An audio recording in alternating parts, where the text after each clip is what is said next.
Hello दोस्तों, मेरा नाम चंद्रशेखर है और आज के वीडियो में हम बात करने वाले हैं ऑस्ट्रिया के रेड कार्ड की। तो अगर आप प्लान कर रहे हैं यूरोप के इस खूबसूरत देश में जाके काम करने का या नौकरी करने का या अपना काम शुरू करने का, तो मैं आपसे रिक्वेस्ट करूंगा कि आप इस वीडियो को पूरा देखना, क्योंकि मैं आपको बताने वाला हूँ ऑस्ट्रिया में किस तरीके की नौकरियां अवेलेबल है, स्किल शॉर्टेज कौन कौन से एरियाज में है।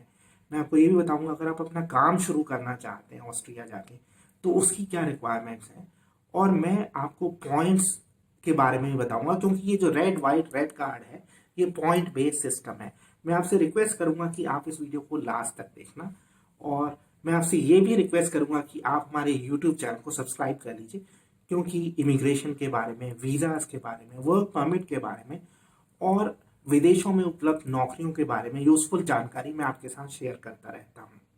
तो आज हम बात कर रहे हैं ऑस्ट्रिया की। देखिए, ऑस्ट्रिया यूरोप का देश है, शेंगन जोन में भी आता है और यूरोपियन यूनियन में भी आता है। मैं खुद कई बार ऑस्ट्रिया जा चुका हूँ। राजधानी वियना है ऑस्ट्रिया की, बहुत ही खूबसूरत है। कई हिंदी फिल्मों की शूटिंग भी ऑस्ट्रिया में हो चुकी है। मैं दो फिल्मों के नाम लेना चाहूँगा। एक फिल्म है ए दिल है मुश्किल, दूसरा है टाइगर जिंदा है। इन दो फिल्मों की, प्रोमिनेंट फिल्मों की, वैसे तो कई फिल्मों की शूटिंग ऑस्ट्रिया में हुई है, इन दो फिल्मों की शूटिंग ऑस्ट्रिया में हुई है। ये मतलब आपको ये बताने के लिए कि कितनी खूबसूरत जगह है ऑस्ट्रिया। अब ऑस्ट्रिया का जो साइज है, it is about 83,000 square kilometres, यानी हरियाणा से करीब दुगना बड़ा है।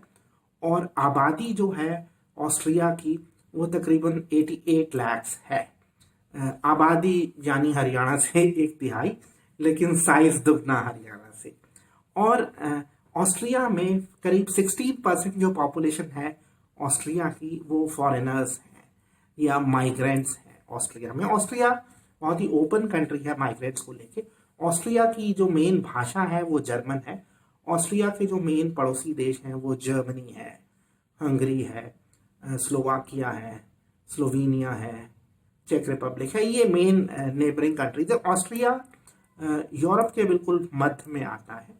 और ऑस्ट्रिया में मैंने आपको बताया इनकम लेवल्स बहुत हाई है, स्टैंडर्ड ऑफ लिविंग बहुत हाई है ऑस्ट्रिया में। अब देखिए, ऑस्ट्रिया में वर्कर्स की शॉर्टेज है, इसीलिए ऑस्ट्रियन गवर्नमेंट ने रेड कार्ड निकाले। और ये जो रेड कार्ड है ये एप्लीकेबल है बहुत सारी कैटेगरीज में। यहाँ पे मैं आपको कैटेगरीज बताना चाहूँगा जो रेड कार्ड के लिए अवेलेबल है। यहाँ पे मेरे हाथ में कागज़ है, ये मैंने पूरी रिसर्च ऑस्ट्रियन इमिग्रेशन की वेबसाइट से की है। अब देखिए ये कैटेगरीज क्या है। वेरी हाईली क्वालिफाइड वर्कर्स, यानी अगर आपके पास कम से कम 4 साल की डिग्री है तो आप इस कैटेगरी में आते हैं। ये पॉइंट बेस्ड है, डिग्री के पॉइंट्स हैं। और अगर वो डिग्री मैथमेटिक्स में, इंफॉर्मेटिक्स में, नेचुरल साइंसेज में है तो उसके मैक्सिमम पॉइंट्स आपको मिलते हैं। पीएचडी के मैक्सिमम पॉइंट्स हैं 40। ऐसे ही अगर आपको सैलरी अच्छी ऑफर हो रही है ऑस्ट्रिया में तो भी पॉइंट्स हैं, इंग्लिश के पॉइंट्स हैं, जर्मन के पॉइंट्स हैं। तो सबसे पहले कैटेगरी है वेरी हाईली क्वालिफाइड वर्कर्स की। इसमें इंजीनियर्स आ जाएंगे, डॉक्टर्स आ जाएंगे, जो पीएचडी हैं वो आ जाएंगे। दूसरी कैटेगरी है skilled workers in shortage occupation. अब ये बहुत इंपॉर्टेंट कैटेगरी है, skilled workers in shortage occupation. Shortage occupations यानी ऐसे प्रोफेशन जहाँ पे labour shortage, for example carpenters की बहुत ज़्यादा ज़रूरत है, ऐसे लोग जो वेल्डिंग करते हैं उनकी ज़रूरत है, और उसके अलावा इलेक्ट्रिशियंस की ज़रूरत है, टेक्नीशियंस, ऑप्टिशियंस। बहुत ज़्यादा कैटेगरीज हैं जिन लोगों की शॉर्टेज है। अब अदर की वर्कर्स, इसमें भी बहुत सारी कैटेगरीज आ जाती हैं। नर्सेज आ जाते हैं, ग्रेजुएट ऑफ ऑस्ट्रियन यूनिवर्सिटी, यानी अगर आपने ऑस्ट्रिया में पढ़ा है तो भी आप रेड कार्ड के लिए एलिजिबल होते हैं। इसके अलावा सेल्फ एम्प्लॉयड वर्कर्स, यानी अगर आप कोई अपना काम शुरू कर रहे हैं, फॉर एग्जांपल आप रेस्टोरेंट शुरू करना चाहते हैं या फिर कोई डिजिटल मार्केटिंग का बिजनेस शुरू करना चाहते हैं या कोई अपना ट्रैवल एंड टूरिज्म का बिजनेस शुरू करना चाहते हैं, तो भी आप रेड कार्ड के लिए अप्लाई कर सकते हैं। स्टार्टअप फाउंडर्स, यानी अगर आपके पास कोई आइडिया है किसी स्टार्टअप के लिए तो भी आप ऑस्ट्रिया में रेड कार्ड के लिए अप्लाई कर सकते हैं। यहाँ पे स्टार्टअप और अगर आप अपना काम शुरू करना चाहते हैं, जो सेल्फ एम्प्लॉयड कैटेगरी है, वहाँ पे रिक्वायरमेंट है कि आपके पास 1 लाख यूरोज के फंड अवेलेबल होने चाहिए। आपको बिजनेस प्लान बना के देना पड़ेगा कि आप ऑस्ट्रिया में क्या करेंगे, और उसके बेसिस पे आप रेड वाइट रेड कार्ड के लिए अप्लाई कर सकते हैं।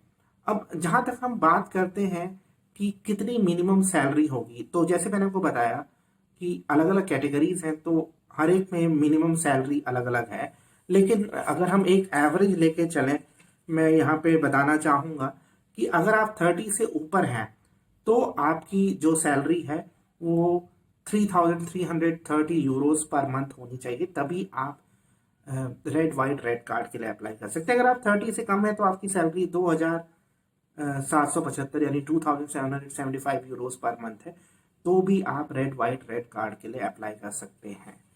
और यहाँ पे मैं थोड़ा सा आपको बता भी देता हूँ कि किस किस तरीके के जो जॉब्स हैं वो मतलब स्किल शॉर्टेज किन एरियाज में है।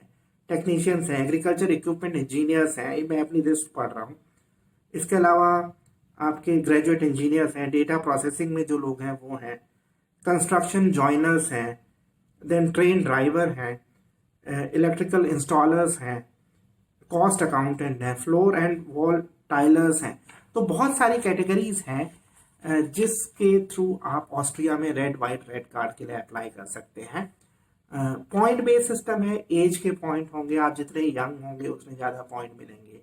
लैंग्वेज के पॉइंट हैं, अंग्रेजी आती है उसके पॉइंट्स हैं, जर्मन आती है उसके भी पॉइंट्स हैं। ऑस्ट्रिया में जॉब, तो देखिए ऑस्ट्रिया का red white red card point based system पे आधारित है। आपको कम से कम 70 पॉइंट्स लेने पड़ते हैं, तभी आप रेड वाइट रेड कार्ड के लिए एलिजिबल होते हैं।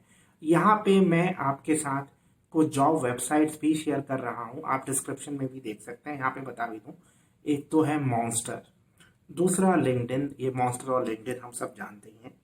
देन एक वेबसाइट है स्टेपस्टोन, और इसके अलावा ग्लासडोर भी हम जानते हैं। इसके अलावा एक और वेबसाइट है द लोकल। लोकल बेसिकली एक तरीके से न्यूज़ पोर्टल भी है जिस पे आप जॉब्स देख सकते हैं। मैं इन वेबसाइट्स के डिटेल आपके यहाँ डिस्क्रिप्शन में भी शेयर कर रहा हूँ।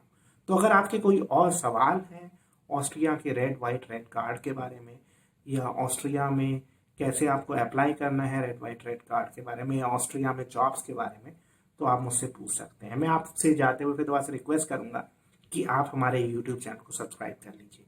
वीडियो देखने के लिए बहुत बहुत धन्यवाद।